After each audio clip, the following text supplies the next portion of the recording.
দেয়া তুমি প্রশ্নের উত্তর। নারদ বলেন, হ্যাঁ সবাই শুনো মন দিয়া, বলিতেছি সবাই বিস্তার করিয়া। সৃষ্টি স্থিতি লয় কটাক্ষেতে যার তাহার স্বরূপ বর্ণনে শক্তি আছে কার।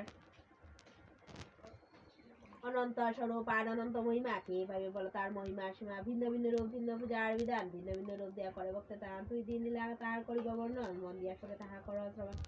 দুর্গা রূপে যেভাবে সুরত রাজা রক্ষা দেবী করে বর্ণে আমি তাই। পরম ধার্মিক রাজা সুরত রাজা চন্দ্রবংশ জন্ম তিনি করেন ধারণ। শত্রুগতা রাজ্য করিল হরণ, গোপনে করেন তিনি অরণ্য গমন। তাই বেদ শুনে তার মতো দিল দুর্গা রূপ দেন বেদ বিকে তুষ্ট নিপতিকে দিলা দেবী রাজা প্রফুল্লান্তর নিঃশত্রু কোণে করে সমূলে সংহার। নষ্ট যে পাইলেন তিনি পুনর্বার মঙ্গল চন্ডিকার উপরিয়া ধারণ। দিলা করিলা দেবী বিষ্ণু হয়ে সদাগর ছিল নাম এক নাম ধনপতি দহনা কল্যাণা তার দুইটি যুবতী। কল্যাণার প্রতি স্বামী ছিল প্রতিকূল, স্বামীর ভয়তে ধনী সর্বতমী মঙ্গল চন্ডিকা দেবী করে আরাধন, স্বামীকে আপন বসে করে আনয়ন। তৎপর বাণিজ্য যাত্রা করে সদাগর কল্যাণাকে